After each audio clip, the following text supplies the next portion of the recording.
এবার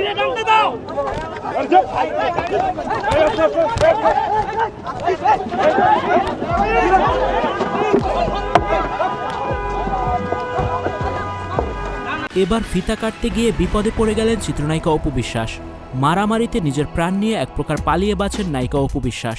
এমন ভিডিও এখন সামাজিক যোগাযোগ মাধ্যমে ভাইরাল হয়েছে। ভিউয়ার্স, পুরো ভিডিওটি শুরু থেকে শেষ পর্যন্ত দেখে অবশ্যই আপনার মতামতটি জানিয়ে দিন।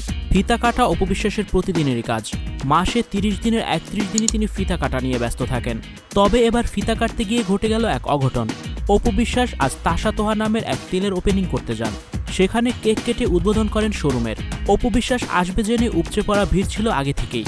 ভিড় ঠেলে প্রবেশ করেন চিত্রনায়িকা অপু বিশ্বাস। তবে ওপেনিং শেষে অপু বিশ্বাস যখন অডিটোরিয়ামে যান, ঠিক তখনই ভিড়ের মধ্যে অপু বিশ্বাসের বেশ কয়েকজন ভক্ত মারামারি শুরু করে দেয়।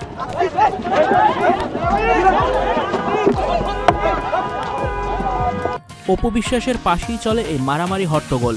আর এটা দেখেই ভয়ে চুপসে যান চিত্রনায়িকা অপু বিশ্বাস। কিভাবে বের হবেন এখান থেকে, তার গায়ে আঘাত লাগে কিনা, এসব দুশ্চিন্তায় অপু বিশ্বাস যেন শেষ হয়ে যাচ্ছিলেন। অপু বিশ্বাস বলেন, আমাকে তাড়াতাড়ি এখান থেকে বের করে নিন, আমি এক মুহূর্তে এখানে থাকতে চাই না, আমাকে বাঁচান।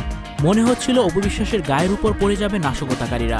অপু বিশ্বাস এ সময় নিজের প্রাণ রক্ষা করার চেষ্টা করছিলেন। এরপর অপু বিশ্বাস তার যান নিয়ে এক প্রকার দৌড়ে পালান সেখান থেকে। আর কোথাও না তাকিয়ে দৌড়ে গিয়ে নিজের গাড়িতে উঠে পড়েন অপু বিশ্বাস। ওপেনিংয়ের কাজ এখানেই তিনি শেষ করে দেন। এই যাত্রায় যেন রক্ষা পেয়েছেন নায়িকা অপু বিশ্বাস। এর আগেও বেশ কয়েকবার এমনই অপ্রীতিকর ঘটনার মুখোমুখি হতে হয়েছে অপু বিশ্বাসকে। নায়িকার সাথে এমন ঘটনায় উদ্বেগ প্রকাশ করেছেন শোবিজের অনেক তারকারাই। ভিউয়ার্স, এই বিষয়টি নিয়ে আপনার কি মতামত কমেন্টস করে অবশ্যই জানিয়ে দিন। আর ভিডিওটি শেয়ার করার অনুরোধ রইল। Icon focus 24 TV, powered by 4D Fourth Dimension। আমাদের চ্যানেলটি সাবস্ক্রাইব করে আমাদের সাথে থাকুন।